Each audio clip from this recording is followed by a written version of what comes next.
Welcome to the Rim Break Rodeo. We hope this video helps. You begin by verifying physical connections and power. Make sure headphones or speakers are plugged into the right jack or USB and powered on.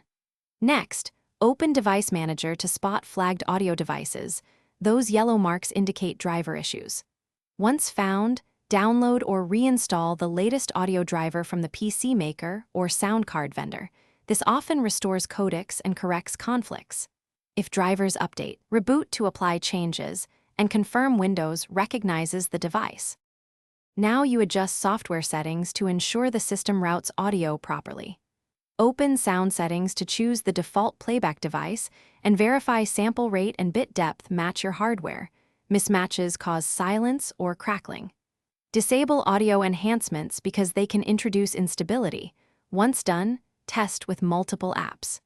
Use the built-in troubleshooter to detect common problems and confirm each application is set to the correct output. This prevents apps from playing to muted or virtual devices. Finally, address deeper issues by restarting Windows Audio and its dependent services. This refreshes drivers and restores pipelines. If problems started after an update, consider a system restore or update motherboard BIOS and audio firmware to resolve compatibility. For persistent hardware failures, test with a USB sound adapter or external DAC to isolate onboard audio. If nothing works, here's one key tip.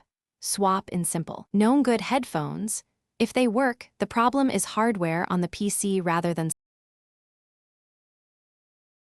Thanks for watching. Consider subscribing if we helped you.